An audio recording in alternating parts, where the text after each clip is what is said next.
Olá, muito boa tarde.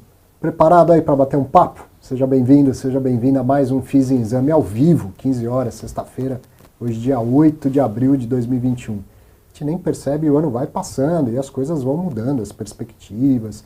O último relatório Focus não teve, o Banco Central está em greve, mas de qualquer maneira, se pegar lá desde o começo do ano para agora, né, já estamos entrando em abril, já vencemos um trimestre, muita coisa já mudou nas expectativas, muitas, não só notícias, acontecimentos.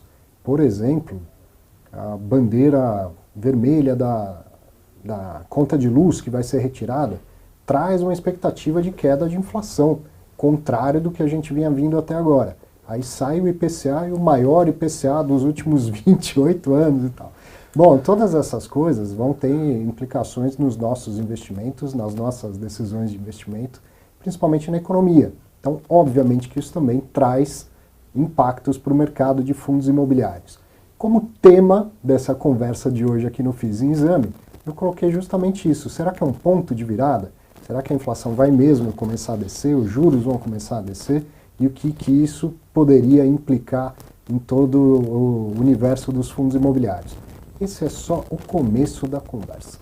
Depois, o que vai virar isso, eu não sei. Sem roteiro, papo livre, para a gente conversar com duas pessoas que acompanham muito, que gostam de mercado, que gostam de real estate e com quem eu nunca tinha conversado aqui no FIZ em Exame. Nem eu, nem você. Então vamos bater um papo com o Guilherme Carter e com o Ronaldo Kandiev. Isso mesmo? Isso mesmo. Muito bom, obrigado pela presença dos dois. Obrigado, doutor. Como eu falei, não tem roteiro, tem só essa primeira aí, que é da gente fazer esse olhar macro. O Carter, você apresenta também um programa de entrevista de fundo imobiliário lá na BMC, conversa com um monte de gente e além de fazer seus próprios raciocínios e seus próprios cenários macroeconômicos. Mudou alguma coisa na sua cabeça ou continua assim, tá tudo estourado, inflação, juro e ainda vai demorar para reverter? Bom, primeiramente, obrigado, Arthur, aí, pelo convite, né? Espero que hoje não seja revanche da entrevista que eu fiz com você. É bom, espero que você pegue mais leve aí. Mas, obviamente, olhando as expectativas, né? Como você bem disse, a gente não teve o relatório do Banco Central Focus, eu até brinco que... Fez falta? Não fez muita falta. Para mim não fez, mas parece que os gestores estão aí incomodados, porque eu sempre brinco que vai ter mais tempo ali para o pessoal ajustar o modelo, né? Enfim, vai chegar mais perto do ano, então tem mais tempo para errar menos, né? Porque, obviamente, as expectativas sempre mudam. A gente fez até um estudo dos últimos 5 anos, onde a gente pegava o que aconteceu no final do ano e qual a expectativa no começo daquele ano. E, assim, os erros são brutais, principalmente no câmbio, mas é natural, né? Não tem como ser diferente. Não tem como ser diferente. Mas, obviamente, assim, as minhas expectativas mudam a cada momento. Acho que depois de 2020 a gente viu uma coisa que a gente nunca viveu aquilo, uma coisa totalmente nova. Aquilo mexeu com demanda e oferta ao mesmo tempo, né? A gente teve em 2020 um cenário onde o mundo inteiro teve os lockdowns e tal. Você teve uma demanda represada, gigantesca, porque, obviamente, as pessoas não sabiam o que aconteceu com os empregos, né? A vida ia continuar, então as pessoas represaram seu consumo, né? No mundo inteiro, não só aqui no Brasil. E aí, em contrapartida, você teve estímulos dos bancos centrais do mundo inteiro, também dos governos, de maneira fiscal. Então, vocês tiveram a voucher aqui, voucher no mundo inteiro, né? Um pouco mais na América, né? Os Estados Unidos pagavam um pouco mais, no Brasil um pouco menos, na Europa um pouco mais, cada um com as suas peculiaridades. Só que depois de 2020, acho que o pessoal viu que, as taxas de juros baixaram, né? O Brasil chegou a 2%, muitas críticas com o nosso banqueiro central. Teve estímulo no lado monetário e no lado fiscal. Né? Foi juro para baixo e o executivo injetando dinheiro na economia. Exatamente. Foi uma bomba assim para um lado, né? Um cenário de estímulo muito grande.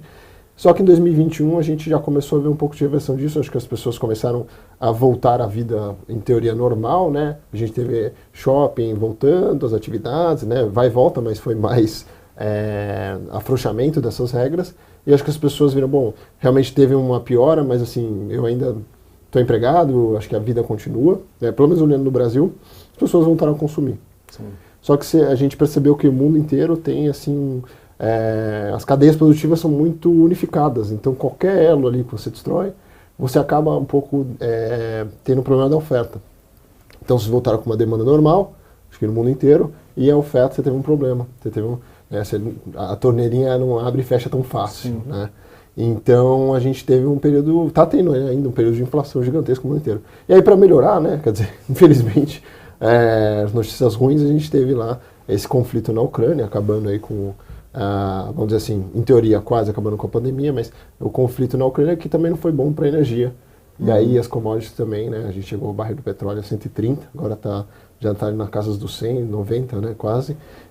Então também foram vários choques, né, então foi choque, desde 2020 a gente tem vários choques na economia e a gente, enfim, parece que agora, bem como você disse, a tarifa, bandeira tarifária foi para o verde, mas eu vi hoje o Alexandre Schwartzman falando que, falando dos reservatórios, mas, bom, não seria bem assim, né? Talvez eu entendi que ele sugeriu uma amarela, mas a gente foi para verde, a gente vai ter uma redução. A gente viu no Brasil redução, né? O real. Não esquecer que é época de eleição também, não tem um político que não gostaria de ver essa bandeira verde aí, né? Exatamente, tem isso aí também, com certeza. E a gente vê no dólar cair, que é algo que surpreendeu todo mundo, né? Deve surpreendido também vocês aqui.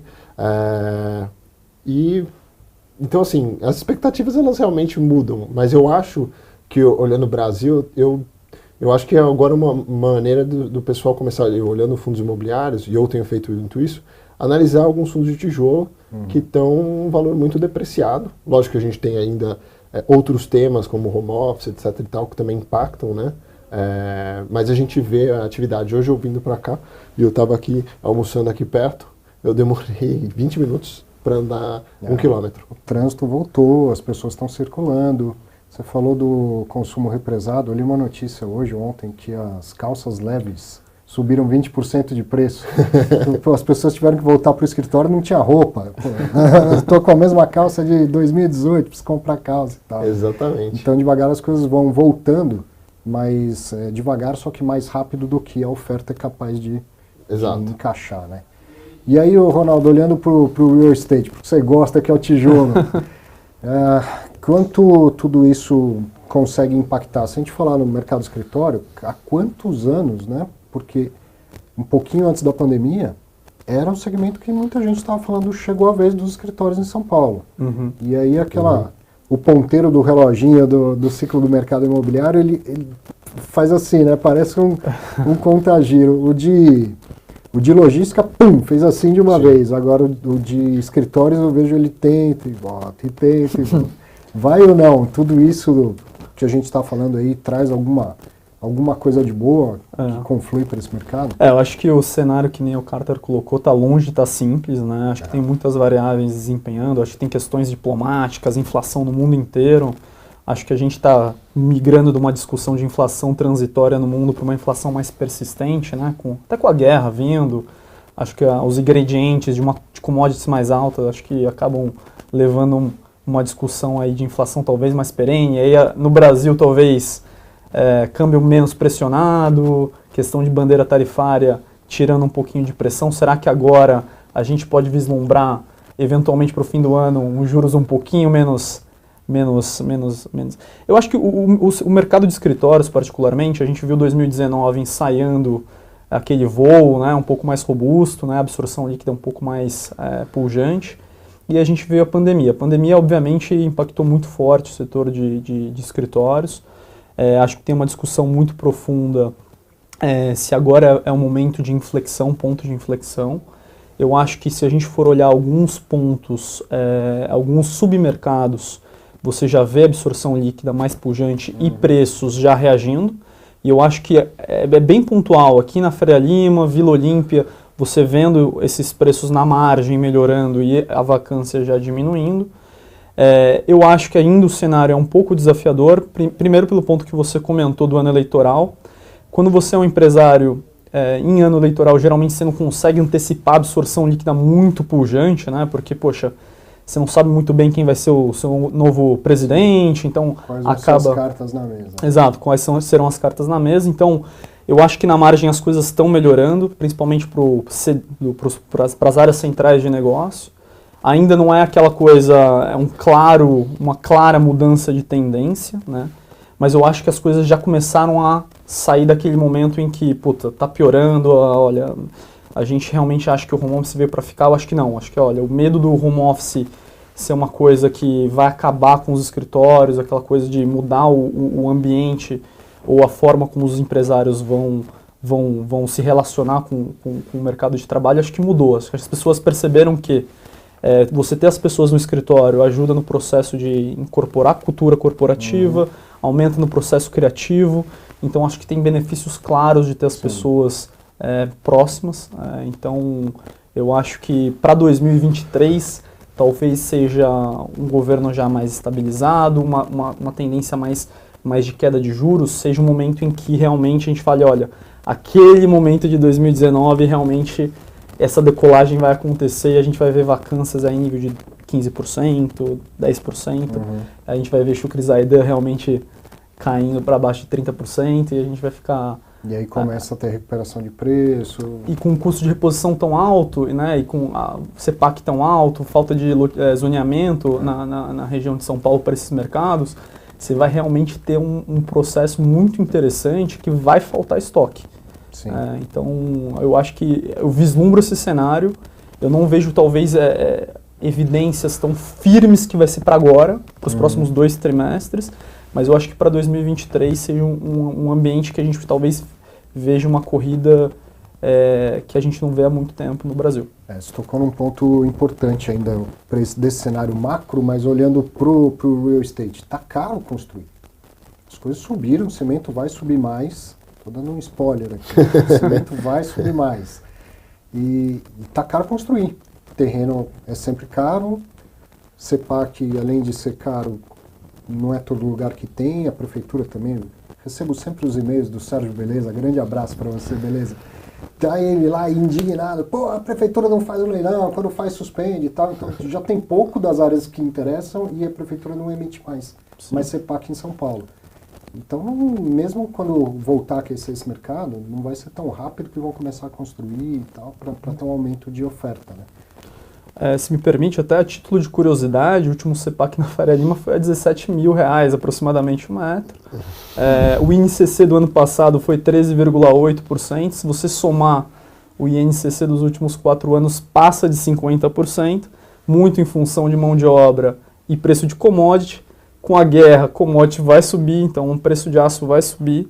Então essa tendência a gente não vê revertendo, principalmente para minério, né, para insumos básicos. Então assim, o custo de reposição vai ficar mais caro e zoneamento é um problema crônico da cidade de São Paulo. Então assim, se você realmente em 2023 começar a ter essa corrida para esses escritórios, de fato você vai ter um ambiente em que vai faltar esse produto. A gente vê isso agora, assim, essa demanda absurda, né? A gente vê a absorção líquida melhorando, mas a gente não vê essa corrida, né, esse desespero. Acompanha os fatos relevantes, você vê que para cada novo inquilino tem lá aquele, 6 meses de carência, Exato. 1 ano de desconto, é sinal que ainda tá bom para o inquilino, ele está conseguindo negociar porque a vacância está alta. Perfeito. Mas num primeiro momento começam a diminuir os allowances, né? E depois os preços vêm para cima. Mas o interessante é que a gente na vida real, né, Candido, acho que a gente não consegue fazer os bons negócios que a gente faz na bolsa com fundos imobiliários. Então a gente vê fundo imobiliário hoje, não vou dar spoiler de novo, mas por exemplo, né, não adianta também falar, o problema da laje, escritórios, né, tem gestor que não gosta que fala laje, escritórios, que você, dependendo do lugar mesmo em São Paulo que você está, você tem não tem a oferta é alta e a demanda é baixa. Então você não tem uma facilidade, então você tem uma vacância alta. Agora, como você disse, na Faria Lima e tal, você tem ali imóveis que realmente, a gente tem o caso do HGPO, que agora teve lá um fato relevante de venda, um belo de um fato relevante. Né? Eu brinco lá com o pessoal nas redes sociais, eu falo, no mínimo ali tinha que ser 50 mil, mas aí é meu palpite, tem que pagar o lucro um pouquinho, mais valia um pouquinho aí nesse imóvel, porque ali é uma região realmente de CEPAC limitado e que tem uma grande demanda, né, e uma oferta bem restrita por conta do CEPAC.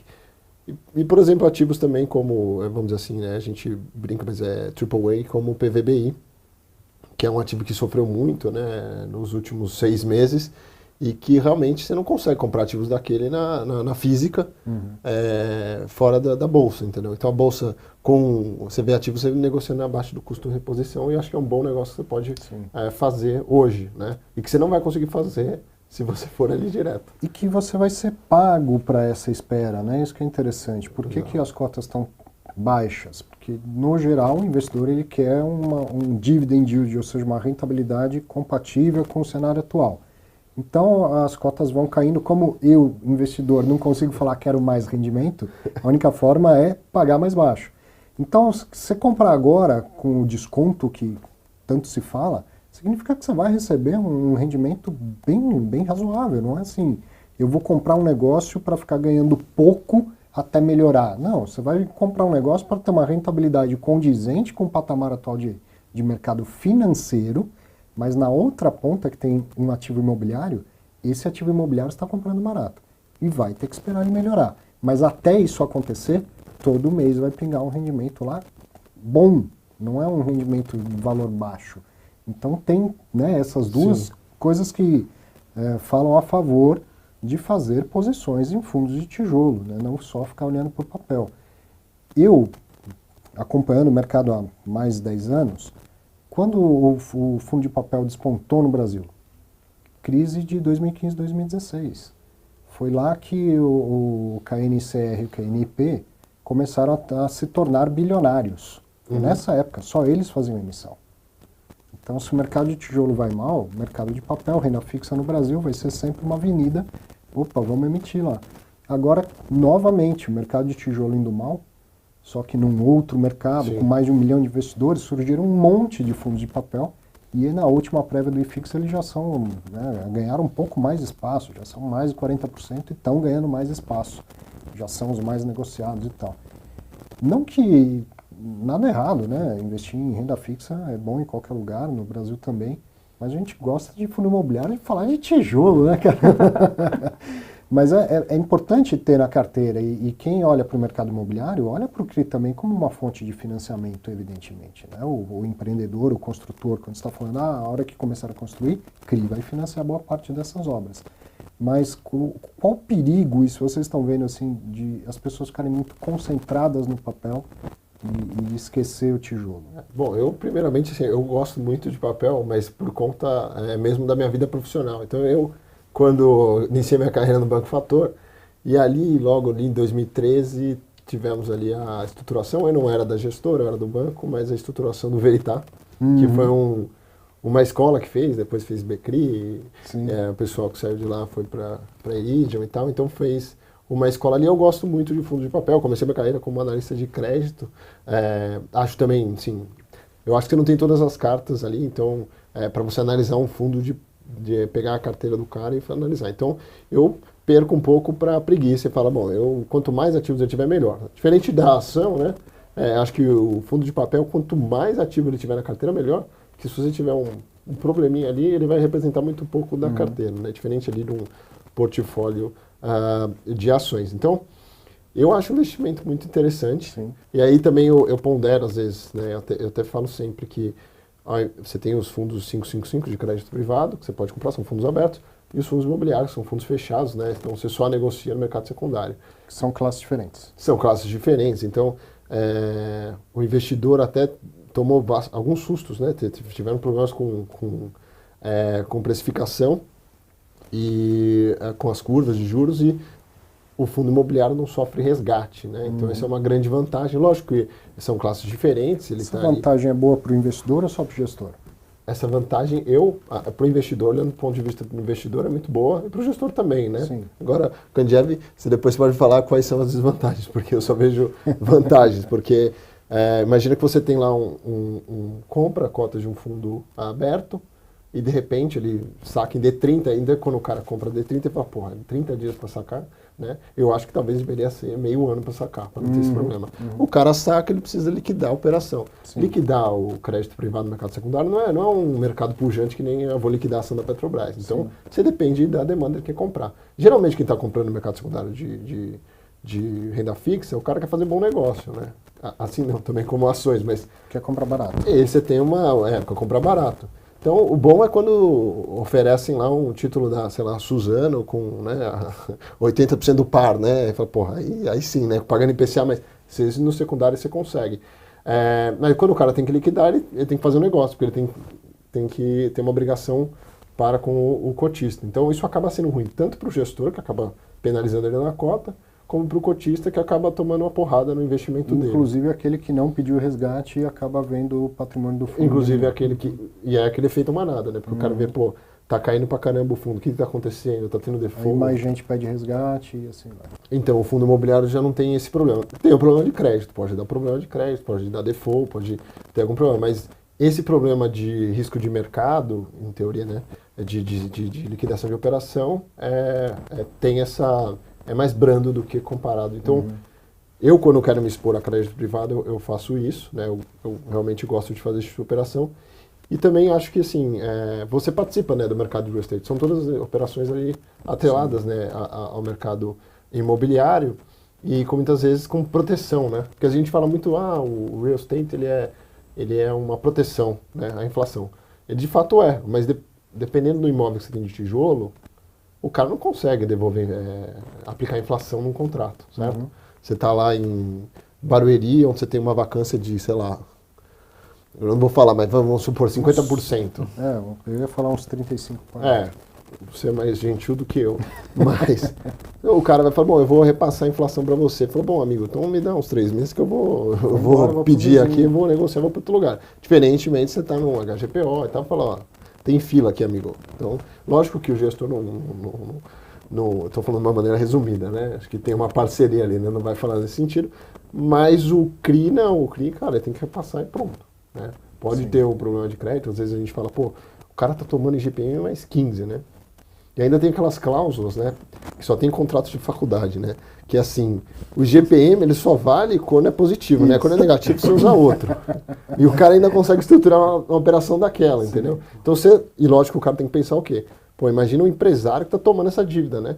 Porra, a tiro do projeto dele deve ser animal para fazer tomar essa dívida. Mas o que a gente tem visto, né, em termos de problemática, é que são bem resilientes e eu gosto que você tem uma proteção, eu diria que um pouco maior. Agora a gente veio agora IPCA, né, como bem você mencionou, 1,70, 1,60, né, bateu aí quase 12%. Então os fundos que estão, né, a maioria agora IPCA, porque quando o IGPM estava quase 40%, todo mundo começou, ninguém queria mais, né, ninguém queria estruturar a operação em IGPM, mudaram muito para o IPCA, e esse cara que tá bombando. Então esse cotista vai ter um lag aí de 2 meses, né? O Candiac pode falar melhor do que eu, mas 2 ou 3 meses ele vai ter essa inflação no bolso também, né? Indo na sua pergunta de tijolo e papel, eu acho que o investidor ele acaba confundindo a renda e a diferença dos produtos, né? Porque se ele pegar aquela renda, imagina que ele tem 100 mil reais em um fundo de papel, e se ele pegar aquela renda e consumir aquela renda, né, ele cada vez mais aqueles 100 mil reais daqui a 10 anos vai valer menos, né? O poder de compra dele daqueles 100 mil reais ele se deteriora, né, se ele não reinvestir aquele dinheiro, né?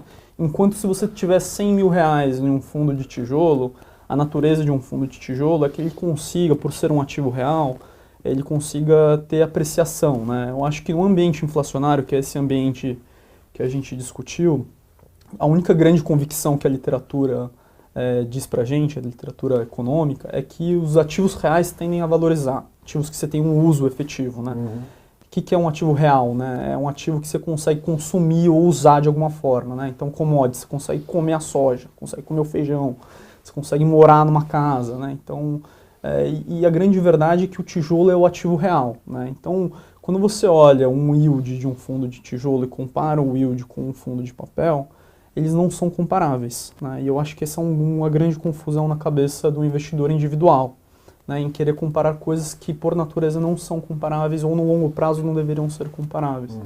Né? A gente tem um mecanismo também no nosso produto, né? Por concepção, que o fundo imobiliário ele é isento nos rendimentos. Né? Então, ele é um produto que privilegia renda. Né? Então, em ambiente em que o yield é muito alto para os fundos de papel, você tem um favorecimento, né? Eu acho que as emissões acabam falando um pouco disso, né? Porque o mercado acaba correndo muito para o que está pagando mais, o que o investidor está olhando, para coisas que estão pagando mais, para renda. Né? Então você tem, obviamente, e aí aquela distinção do curto para o longo prazo. Para os investidores orientados ao curto prazo, né, curto-prazistas, você tem um balanço de incentivos para aquele cara que quer olhar o fundo de papel e quer ver o dividendo pagando menos. Então, se você tiver dinheiro novo entrando, o cara vai ver, eu tenho, sei lá, um número qualquer aqui, 10 mil reais. 10 mil reais num fundo de papel vai render mais em yield do que um fundo de tijolo. Só que isso é uma visão simplista, curto-prazista,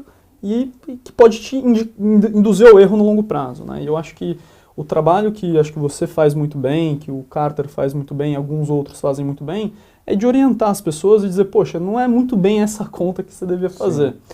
A gente tem um viés também, acho que por gostar tanto do mercado, de gostar das propriedades do tijolo. Né? O tijolo ele tem essa característica.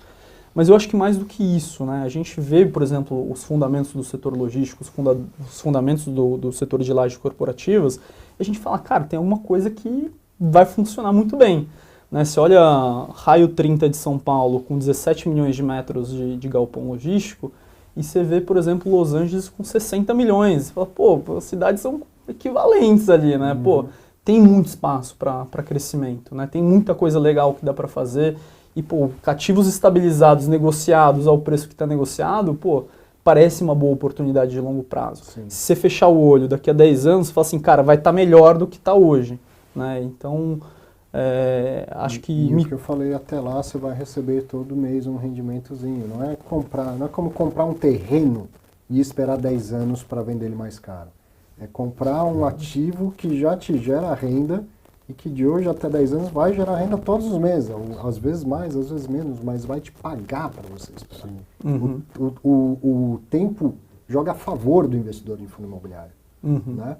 Então, são oportunidades que não podem ficar fora do radar. Né? E você ainda vai conseguir achar oportunidades que estão negociando a um preço de metro quadrado, já com renda, muito amassado, né? Ao invés de você comprar provavelmente um terreno ali, que você não vai ter renda e ainda vai ter que esperar. Né? Agora, a gente até brincava no passado a gente teve o GRI, e a primeira palestra do GRI foi do Mansueto. Sim. E ele estava super otimista. E todo mundo falou, os caras estão otimistas. Eu falei, cara... De 23 em diante. Ele avisou que 22 ia ser o ano de pagar a conta. Eu falei, mas eu achei que a análise dele foi muito boa. Foi. E acho que o câmbio caindo, o resultado fiscal vindo, já estamos falando em quase 80% de dívida PIB. E eu acho que o seu lado de otimismo, comparado com Los Angeles, acho que vai em linha com isso, né? A gente sempre, quando compara Estados Unidos, é sempre uma coisa, né? Aqui tem meia dúzia, ela tem 6 bi, né? E são países, assim, super comparáveis, tamanho de população, etc. Enfim. Mas eu lembro você está falando da palestra do Mansueto, eu falei dela várias vezes e tal, ele foi bastante otimista mesmo, acho que todo mundo ficou assim... surpreso. Sim. E com a pulga atrás da orelha, né? Mas será que esse cara tem razão? Tudo que ele está falando, ele é economista-chefe do banco, ele precisa falar que a economia vai bem. Ele está shorteado em dólar e comprado em bolsas. Mas é impressionante que ele vinha com argumentos para as afirmações dele. Ele estava falando para uma palestra qualificada, não era um político num palanque falando para gente que nem sempre entende economia. Então, é isso que surpreendeu muita gente, né? Você falou, caramba, eu não tinha pensado desse lado. Quando ele falou de como estava a Petrobras, a cotação, o balanço da Petrobras, tudo mais, coisa que você publicou recentemente nas redes sociais. Mas ele também avisou que isso era 23 em diante, né, e que 22 era o ano de pagar conta. E a gente está pagando essa conta. O juro está alto porque a inflação está alta. Se você está feliz que o seu fundo DI está rendendo quase 2 ao ano, olha o IPCA que saiu hoje. Está dando um ganho de real acima da inflação de 0,4. Só que 11,75 faz 30 dias que você está recebendo. Antes disso, você recebia 9,75. Então, você está perdendo da inflação ainda. Exato. Ainda. Não existe hoje uma aplicação de renda fixa conservadora que esteja dando ganho real no Brasil. A gente está perdendo da inflação. Não é? Então, a hora que a inflação começar efetivamente a cair, o Banco Central, o que ele tem para fazer? Subir juros. O fiscal, um incentivo aqui, outro ali e tal, quando tem espaço para pagar essa conta. uma hora a inflação começa a cair. Aí sim a gente vai ter ganho real. E como o dinheiro não é de graça no mundo, se a inflação vem para 7, o governo não vai ficar te pagando 12 e deixando 5 pontos aí de ganho real. Então é aí que o juro começa a cair. Sim. Então isso tem que ficar claro para todo mundo, o básico da análise macroeconômica. E aí com o juro para baixo isso impacta todo mundo positivamente. Ao mesmo tempo, nos fundos de papel, isso vai significar menos rendimento nominal lá na ponta. Isso eu venho avisando há muito tempo. Não vai achar que seu fundo ficou ruim, ele continua igual. Ele paga IPCA mais alguma coisa, CDI mais alguma coisa. Se o CDI cair, o IPCA cair, ele vai continuar pagando isso. Só que agora, né, o acumulado é menor. Bom, falamos bastante de macro, vamos falar um pouco de micro. Você está falando aí um monte do HGPO. O que você achou da proposta, da aprovação, inclusive da mudança da taxa de administração? O que você achou dessa história? Olha, primeiro eu fiquei um pouco chateado, né? Até quando entrevistamos lá o Augusto, lá na BMC, para falar do fundo, eu até falei, pô, esse aí é a princesinha, né? Ele falou, pô, nunca ninguém falou desse como princesinha. Eu falei, pô, fundo de gestão passiva, com esses 2 imóveis aí, que tem uma demanda gigantesca, né? E você está bem localizado, né? E entrega, né? Então, assim, primeiro triste, né, pela liquidação desse último, um dos últimos. Achou dó do cara. Um dos últimos fundos passivos aí.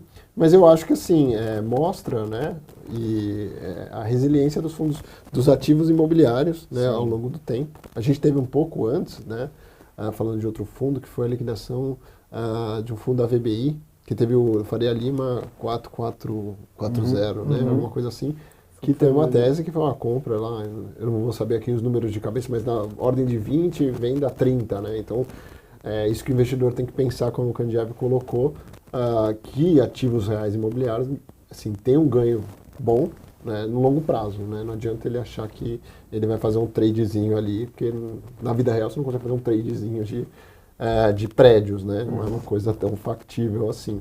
Mas eu acho que mostra a resiliência, eu acho que o investidor tem que olhar dessa maneira e mostra como o preço na região não parou de subir, né? A gente está falando de um mínimo ali, arredondando os 40 mil reais, né?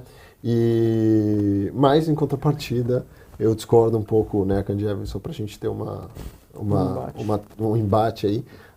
Dependendo do tijolo que você olha, acho que no longo prazo você perde realmente para a inflação e você vai sair não vitorioso. Eu concordo.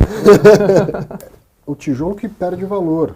Né? Acho que o Candiabi quis dizer o seguinte, quando o ativo então, ele é bem localizado, ele é atraente, ele vai ganhar valor e ele vai ganhar valor partindo da ideia de que pelo menos a inflação aqui tem que repor. Mas qualquer ativo, ele está exposto a perder valor. Basta olhar o centro da cidade de São Paulo. Exato. Certo? Os imóveis lá já valeram muita coisa e hoje não valem quase nada. Então, isso tem em qualquer lugar do mundo. Então, aquele tijolo que perde valor, ele não vai repor a inflação. Mas se ele permanecer atraente, ele tende a ganhar valor e isso superar a inflação. Agora é garantido? Garantido é Tesouro IPCA no dia do vencimento. Aí você tem a inflação garantida. Fora isso, você está exposto a qualquer mudança de mercado. Foi bem, como você colocou, o centro de São Paulo. Né? Antigamente, o centro de São Paulo era um puta lugar, tanto que é bom você ficar lá, é um lugar legal. Deveria ser um centro histórico, não é. Né? É aquilo que é. Né? Dificilmente você vai lá levar a família para sábado, domingo, né? A parte do colégio é difícil, né? Você não vai. Infelizmente, né? Mas é um lugar desvalorizado. Depois você teve Paulista. Olhando São Paulo, né? Eu sou daqui, eu acho que é mais fácil falar daqui. Sim. São Paulo, Paulista. E eu acho que a Paulista está com uma tendência de centro também. E aí migraram também agora para Faria Lima. Faria Lima está bombando. Mas também o cara corre o risco de entrar no ativo a 40 mil hoje e esse centro migrar para outro lugar. Sem dúvida. E ele virar um centro da vida também e você vai perder. Então, não é uma decisão fácil, né? Você olhar tijolo assim, né? Como você está trabalhando com longo prazo, acho também complicado. Por isso que no curto o cara fala, bom, a renda fixa, o crédito privado, esse problema não vai ter. E isso é muito estudado, eles chamam de CBD, né? Central Business District, né? Sim. Que é a área de região onde você tem mais movimento de pessoas, negócios, interações comerciais, que é lá que você deveria ter um preço por metro quadrado muito superior, né? E essas coisas são dinâmicas, porque as cidades, elas são organismos vivos, né? Elas vão mudando, né? E isso tem uma série de influências, né? Até tributárias, né? Que acabam deslocando isso no tempo. É muito difícil prever, é uma ciência muito inexata, e a gente vê esses deslocamentos acontecendo durante décadas, né? Eu acho que a gente, com algum nível de convicção, a gente pode dizer que existem alguns centros aqui em São Paulo, que são regiões que não são só centros comerciais do nosso país, mas da América, né, da América Latina, e eu acho que vão continuar sendo, né? A gente talvez pode dizer, talvez não seja Paulista, talvez seja Berrini, mas assim, a gente tem alguma certa convicção, e acho que a beleza de você ter um fundo imobiliário é a capacidade de você diversificar nessas sub-regiões, né? Então você pega a PVBI, por exemplo, você vai ter Jardins, um pedacinho, vai ter um pedacinho no AJK, vai ter um pedacinho na Faria Lima. E ali é um CBD, vamos dizer assim, ampliado, né? Então você sabe que aquela região é uma região central de negócios, né? Então você não está colocando o que um investidor individual colocaria todos os ovos numa cesta, você tem a capacidade de ampliar, né? Isso outros fundos também, a gente consegue estender essa tese de diversificação. Sim. Né? E tem essa questão assim, olhando assim, derivando aí, mas a regionalização a gente pega aqui, o cara entende muito de São Paulo, tá? Eu sempre pergunto pro gestor isso, né? Falo, mas você está fazendo operação lá E o Brasil é um país continental, não vai falar que você entende lá embaixo, entende o meio, não é assim, você não entende. Não, mas a gente tem gente local, a gente tem os terceirizados, tem eu não posso falar esse nome aqui, que a gente chamava o cara, o consultor de proxeneta lá, mas enfim, o Proxa, né? Mas tem esses caras. Um que faz o trabalho que a gente até já visitei lá em Goiânia é o TG Core. E o cara entende lá, porque na Faria Lima você tá aqui analisando um crédito que você vai dar para o cara lá em Goiânia, num loteamento, né? O que você entende de Goiânia, loteamento, estudo macroeconômico da região, da economia da região? O cara tá lá, né, numa posição privilegiada, ele sabe fazer isso, né? Lógico que tem aquela tese dos VGV bilionário, que o Brasil, lógico que tem terra pra caramba pra crescer, mas tem vários problemas jurídicos, não é bem assim, né? Você achar que a gente vai crescer sem parar, a gente ainda está discutindo vários temas aí ambientais, aqui e ali, então não é tão trivial. Mas você tem essa questão do regional, do cara entender realmente onde ele está. E eu acho que isso é muito importante para o investidor fazer essa pergunta, né? E eu pergunto sempre para os gestores. Pois é, a gente já não é de hoje que fala, o gestor de fundo imobiliário tem que ter um DNA imobiliário, não adianta ser um cara só do mercado financeiro. Exato. E aí quando veio, a gente está agora vivendo um juro muito alto, mas a gente viveu 4 anos e meio de juro muito baixo, muitas emissões de cotas, muita expansão, e o fundo emite e vai comprar. O mercado aqui em São Paulo começou a ficar muito competitivo, ou seja, os preços subindo, os gestores foram para outros mercados. E aí sim eu concordo com vocês, sempre tenho essa dúvida de, putz, o cara foi comprar lá no Nordeste e tal, será que, ou no Centro-Oeste, será que ele entende desse mercado? Se esse imóvel ficar vazio, será que ele consegue repor um inquilino aí, né? E, óbvio que no final das contas a gente precisa confiar no gestor, acreditar que sim, que ele sabe o que ele está fazendo, que ele pagou um preço que dá uma segurança para ele ter feito essa compra e pensar que quanto mais a gente conseguir diversificar, melhor. Quanto mais esse país se diversificar, melhor. E tem muita coisa que acontece fora de São Paulo, né? Sim. Tem muita riqueza fora de São Paulo. Mas de fato não é tão simples a ponto de que o primeiro movimento que teve de diversificação foi para o Rio de Janeiro. E dá dor de cabeça até hoje, o fundo imobiliário ter comprado imóvel no Rio de Janeiro. Pois é, mesmo acho que o cara vai lá, até dar um exemplo negativo, né? O cara tinha a região de Macaé, que a gente sempre comenta, né? E é uma região ali, um polo petroquímico, vamos dizer assim. E fizeram lá os imóveis da Petrobras e aí virou um mico aquilo, né? Agora tem um mico na mão, não se sabe quanto custa, eu sei que cai, levanta, tal, tem especulação, mas virou uma região 100% especulativa, mas tem um prédio lá ainda, e ninguém sabe o que fazer com aquilo. Mas na época, provavelmente era um bom negócio, né? O cara que entrou ali e tal. Tem também as ideias das agências bancárias, mas acho que é um pouco menos mal, né? Porque você tem ali pelo menos vários imóveis, dá para ver o que dá para reutilizar ou não. Agora, é isso, assim, você olhar a região e ter esse longo prazo. E saindo de São Paulo, ainda mais ali Rio de Janeiro, na região de Macaé, lá que o nosso amigo Diogo adora. A minha percepção é que, por exemplo, você pega uma tese que capitaneou o crescimento do setor logístico, que era o e-commerce, né? O e-commerce não acontece só em São Paulo, né? Sim. Acontece em todas as grandes metrópoles, então você vai precisar de galpão logístico para atender essa tese no Brasil inteiro. Então, de fato, o motor que cresce o real estate, ele não é um motor único exclusivamente das grandes metrópoles, né? Quando você vê, eu tive a oportunidade de trabalhar em alguns fundos estrangeiros, quando você puxa a mão no telefone e fala com um gringo sobre mercados secundários, ele praticamente desliga na sua cara, assim, porque ele tem um pouco de medo. Porque o Brasil ainda é um país que, para você atrair capital estrangeiro, você precisa de 3 coisas, né? Você precisa de segurança jurídica, política e econômica, né? E o Brasil, ele, pelo menos de 4 em 4 anos, ele tropeça em uma dessas 3, né? Então, quando você fala de regiões que ele quer investir para real estate, ele quer regiões óbvias, né? Regiões que sejam, assim, cara, tem que ser raio 30, tem que ser uma coisa muito fácil de entender, que assim, o galpão nasce praticamente built to suit e óbvio, né? Então, é difícil mesmo para regiões secundárias, mesmo sabendo que é natural que essas coisas existam, que os crescimentos existam nessas outras grandes metrópoles, Salvador, Recife, Fortaleza, né, Rio de Janeiro. E a história provou um pouco pra gente que é desafiador fazer negócio no Brasil, né? Porque a gente tem prefeitura, a gente tem legislação, tributação e o famoso doing business, né? O fazer negócios no Brasil, ele é complicado mesmo. E de certa forma, a minha visão, assim, como analista, eu sempre colocava um prêmio de desconto muito melhor para ativos óbvios, né, do que para ativos secundários, justamente com essa cabeça, né, de uma visão quase que de investidor estrangeiro, né, que ativos em localizações primárias AAA, eles teriam uma precificação muito diferente, né? Então, mas aí pega no fundo imobiliário, ele tem uma carteira diversificada. A gente está falando bastante do PVBI, então vamos falar do LVBI.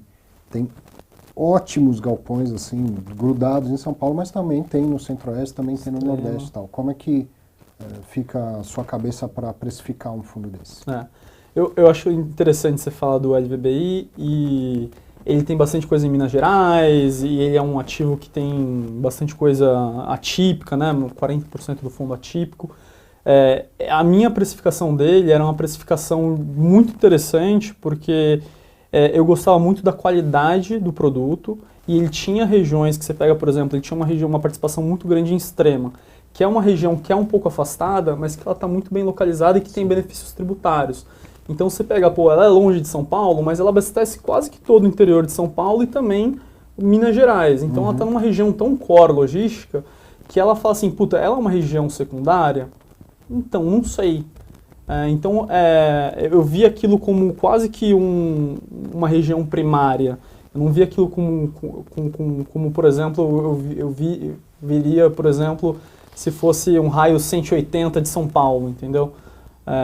Mas, por exemplo, eu tinha uma predisposição muito melhor para um ativo Bresco, por exemplo, que era um mais óbvio, né? Você tem o GPA 04, GPA 06 que abastece toda a rede minuto e aquilo, do ponto de vista logístico, é maravilhoso. Provavelmente vai ter muito pouco problema de vacância nos próximos anos. Para mim aquilo era mais óbvio, entendeu? Do ponto de vista de produto. Então, se eu fosse colocar prêmio de desconto entre um produto, um fundo e outro, eu ia privilegiar mais Bresco por terem ativos mais que tinham essa característica do last mile. Tentando deixar isso mais palpável. Não sei se eu estou... A gente tinha tido essa conversa, né, de falar para o institucional, mas eu acho que está tudo muito claro o que você está dizendo. O que eu estou querendo falar para deixar mais palpável se eu vejo o LVBI, sem recomendação, estamos usando isso como exemplo. Eu vejo o LVBI, ele está me dando 0,8 ao mês e o Bresco também está me dando 0,8 ao mês. Então, na sua análise, você escolheria o Bresco. Sim. A quanto eu deveria ganhar no LVBI para falar vou preferir o LVBI ao Bresco? Tá. Essa É uma pergunta muito mais complexa do que... E eu odeio fazer essa resposta, que é uma resposta de consultor, né? Que depende. Depende de uma série de condições, né? São portfólios muito complexos. Tá vendo como perguntar é fácil? É os bem dois- mais fácil, né? Explica no modelinho de Gordon, é mais fácil. Assim, se você fosse olhar do ponto de vista de como seria a precificação desses ativos, seria da seguinte forma. Eles têm um fluxo de caixa que, então, se o dividendo está igual do ponto de vista de precificação, então quer dizer, eles estão com uma precificação muito parecida de dividendo, fluxo financeiro de dividendo para um preço que você está pagando, certo? A diferença que você vai colocar é uma diferença de julgamento. Então, o julgamento que você tem que ter é em relação à qualidade dos ativos, a qualidade do time de gestão, que a VBI é um time excepcional, né? O Ken, a turma lá, o Abud, o de logística é o... Fugiu o nome. Bolsoni, Leandro Bolsoni? Alexandre, perdão. É um cara muito bom também, muito experimentado. Então, assim, todos esses fatores de julgamento, eles são levados em consideração quando você coloca o seu julgamento de taxa de desconto, né? Quando você coloca, a minha visão é, como a Bresco tem 70% dos ativos no last mile, como você tem muito do raio C30 ali das metrópoles, eu colocaria uma taxa de desconto menor, né, que daria uma precificação levemente maior. Né? Quanto isso se traduziria em yield, é difícil dizer. O que eu diria para você eu estaria disposto a pagar mais caro numa cota da Bresco, né, provavelmente espremendo o yield, né, pagaria mais, teria a minha disposição por pagar seria maior do que uma VBI. Mas eventualmente, né, num cenário Mas é muito mais de julgamento do analista associado a esses fatores qualitativos de portfólio e de mas se é o site, não é? O cara liga, um dá preço, outro liga pro outro, todo mundo meio que faz ali no mesmo preço, né? Tipo, eu via muito equity research, né? Alguém dava o preço, e todo mundo se falava assim, todos os bancos se falavam, e não chegava muito longe daquele target, né? Aquele preço ali, alvo do ativo. Então, acho que tem um pouco, obviamente, ali de... Você não tem um desconto de cabeça, assim, você fala, pô, o LVBI, por estar um pouco mais distante, ele ser um pouco mais arriscado, qual que seria o desconto dele em relação ao Bresco, que é um baita ativo, né? São dois baita ativos, né? Para não gerar muita polêmica, são bons ativos, excelentes gestores. É uma dúvida boa. E como eu sempre falo, o dinheiro é fungível. Põe um pouco nos dois e tudo bem. Então, porque recentemente eu gosto de postar dados financeiros, eu não falo nada, eu só coloco o dado financeiro. Às vezes eu coloco o EBITDA, às vezes eu coloco o lucro. E dos últimos X anos, né? E até acho que talvez eu faça na minha tese lá de mestrado algo em torno disso, né? Porque acho que o Damodara já falou, né? Você, não adianta, você já tem um preconceito da empresa que você vai, ou do fundo que você vai analisar. Já é enviesado. Você já é enviesado, é difícil, né? Então, vou falar aqui da XP-BTG, eu gosto de uma, não gosto do outro. Você já tem um viés ali você já vai dar um desconto no preço. Não. E você falou, é uma coisa meio subjetiva, né? Totalmente subjetiva. O que você falou, é uma coisa subjetiva, né? É metade arte, metade ciência, né? Que eles brincam, né? Então nunca é uma coisa exata, né? Por isso que não tem a resposta exata que você ficou esperando. Falando, o Kevin me enrolou. Não enrolou. Assim. Responde você para mim essa dúvida, então. Quanto você gostaria de ter a mais?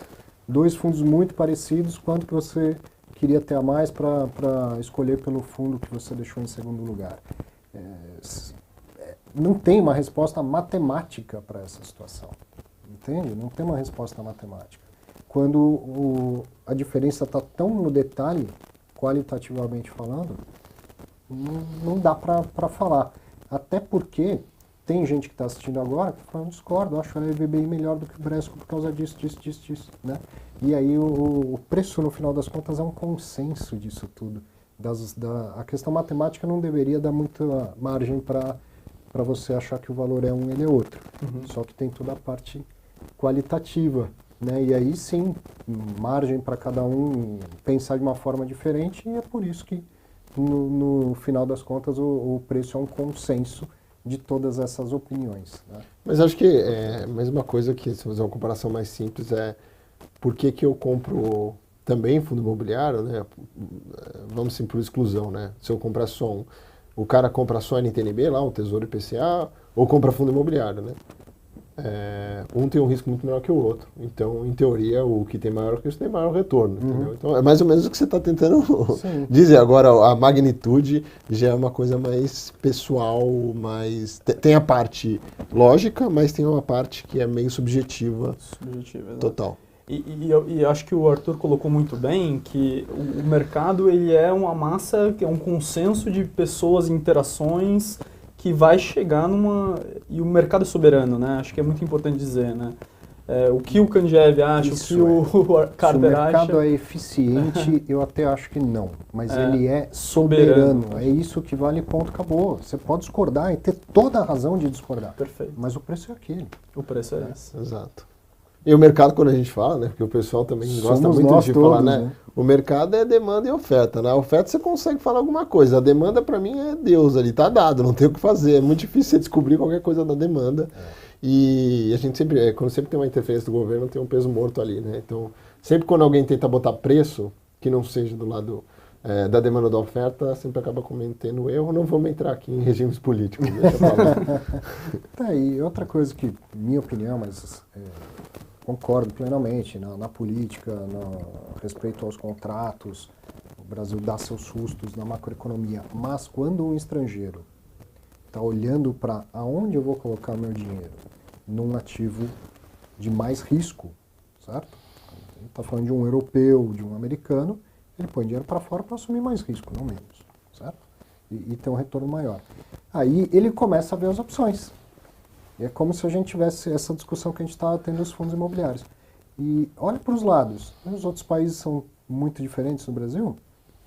Então, dentre essas dificuldades que a gente tem na política, no judiciário e tudo, o Brasil ainda entrega mais próximo do que é uma segurança jurídica, segurança política. Tem democracia aqui, você pode falar o que você quiser. Você não gosta do... O presidente xinga a mãe dele, você não gosta do opositor, pode xingar a mãe dele, isso é liberdade, isso é democracia. Vai lá na Rússia falar que você discorda da guerra, para ver o que acontece. Então o investidor, ele também olha para isso. E aí o Brasil acaba sendo, né, tanto que você tinha dificuldade, mas recebia o dinheiro do estrangeiro para fazer investimentos óbvios aqui. Né? Não é um país que ele risca e fala, não, naquele país não entra dinheiro de dinheiro. Então entrou muito dinheiro exato. Esse ano no Brasil também. Né? E a grande justificativa é essa, né? O investidor está olhando o risco-retorno. Se você olhar para a taxa de juros no mundo, a gente olhando a taxa de juros real, o Brasil é o país hoje com a maior taxa de juros real no mundo. Né? Então, se olhar mesmo do lado aqui, México ainda está negativo. O Brasil está em torno de 6, 7%. Estados Unidos, então, tá nem fala, né? O grande risco é esse. E aí você teve um fluxo gigantesco para cá, né? Ainda mais a bolsa. Você pegar ativos... passado foi 18 bilhões de reais na bolsa. É, uma coisa assim. Mesmo a bolsa dando uma erradinha, básica, erradinha, que não é muito legal. Acontece, né? Enfim. E aí você tem isso, o investidor olha e fala, pô, tudo bem, acho que também teve a questão da guerra, das sanções à Rússia, que é um mercado emergente. Então vamos jogar esse fluxo para cá, Brasil taxa de juros real, você olha para o globo e fala, pô, o que eu vou fazer, né? Agora o grande risco e aí não sei até que ponto vão conseguir ser mais rígido fiscalmente e monetariamente Estados Unidos e Europa, que é aparentemente está falando que vai, não vai, mas isso pode ser um grande risco para a moeda. Mas a gente viu diferencial de taxa de juros, por isso que o câmbio caiu para caramba. Deixa eu aproveitar o conforto da minha posição de entrevistador, né, e te colocar na queimada aí. Que setor você não investiria em fundo imobiliário? Que setor eu não investiria em fundo imobiliário? Putz, eu diria shopping, mas com os dados recentes eu estou começando a repensar. Eu tenho um ativo de shopping, né, eu falo para todo mundo, que é o XP Malls, que eu acho que é um belo ativo. Em bolsa também, né, outros shoppings, mas em ações. Mas era um setor... Hoje eu tenho ativos de todas as classes. Eu acho que eu ainda estou um pouco reticente em entrar num tijolo ali de, se eu puder dizer assim, segunda classe. Né? O não premium, né? Aquilo que a gente fala aqui, Faria Lima, aquele que uma tese mais de expansão. Esse aí ainda acho, né? E quem me convenceu foi esse que está aqui, de que talvez em 2023 seja um momento, né? Porque a gente vê ainda a taxa de juros alta, o tijolo naturalmente sofre pra caramba.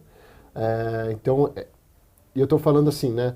não vou citar nomes aqui, sacanagem, mas são fundos mais, vamos dizer assim, com teses mais desafiadoras de regiões de expansão, tá? Então, eu diria isso. Logística é um setor que surfou muito bem a onda 2020, depois de 2021 deu uma arrefecida, eu acho que está num preço razoável no momento. Tem também essa questão de ter uma expansão, né? Sempre é um desafio, mas eu acho mais tentador ficar na logística do que nesses outros fundos de tijolo. Mas eu não tenho...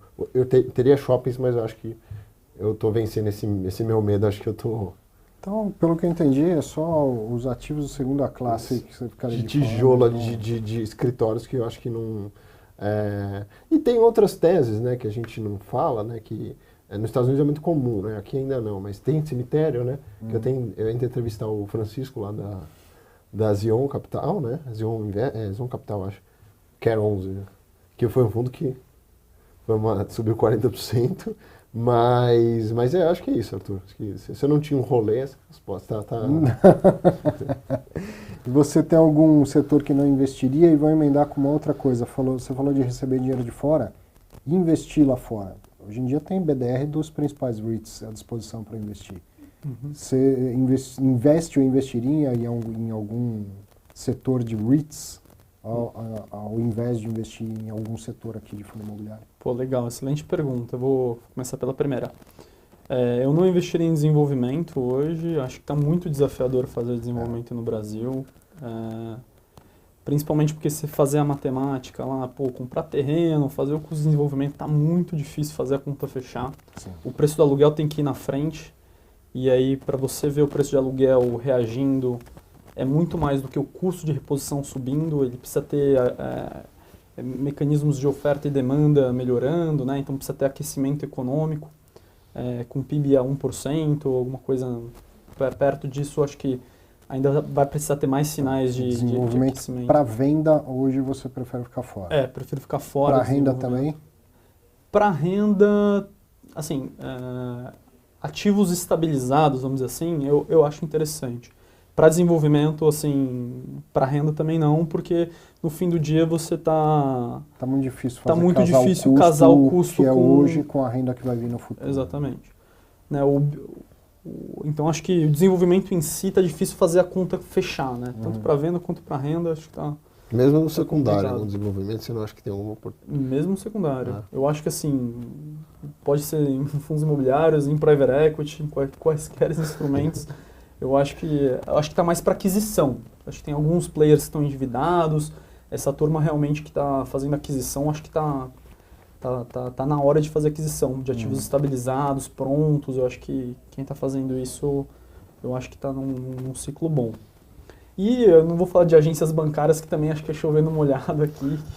Não, acho que é um setor para estar fora, porque pelas condições de tendências de longo prazo de fechamento de agências, etc. Esse eu nem lembrei, né? Para mim já está tão fora do mapa isso. Que, de fato, isso virou mais a tese da renda urbana, né?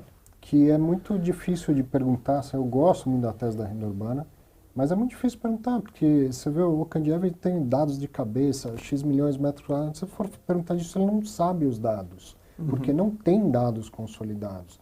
Porque você não tem esses dados disponíveis, como tem para shoppings uma Abraço, uma coisa assim, né?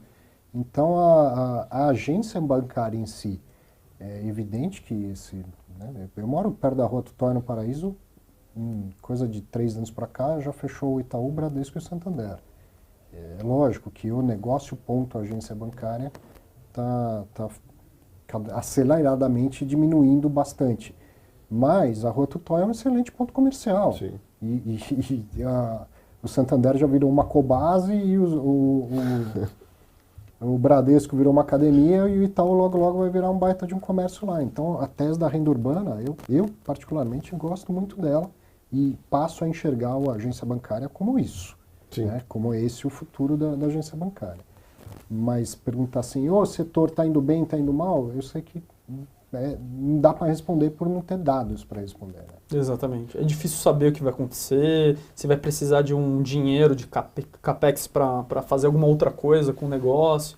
De qualquer forma, acho que essas incertezas que tem no setor acabam tirando um pouco da atratividade eventual do setor. E lá fora, tem BDRs que você investe ou investiria, pensando em investir em REITs via BDR ou mandando dinheiro lá para fora? Eu invisto em uma só, que eu gosto muito do setor de industrial lá fora, e eu investi na Prologis, que eu tenho uma posição relativamente pequena lá. É uma empresa que chegou a estar no all-time high e basicamente é uma LogCP, só que estrangeira, né? É uma das maiores empresas de galpão logístico. Global, de global, verdade, então galpão assim, no mundo gigantesco, inteiro. é realmente enorme. A grande verdade é que lá fora os dividendos são taxados, né? Você tem um pouco de imposto no dividendo, então você nunca vai conseguir os mesmos níveis de yield, mas você tem uma diversificação cambial, que para mim é interessante no portfólio. Sim. Então eu gosto de ter essa diversificação cambial, que não tem sido muito interessante nesse começo de ano. Mas diversificar é isso, né? Diversificar é saber que as coisas vão se contrapor, né? Exato. Você gosta de alguma coisa lá fora? Você olha para REIT, BDR?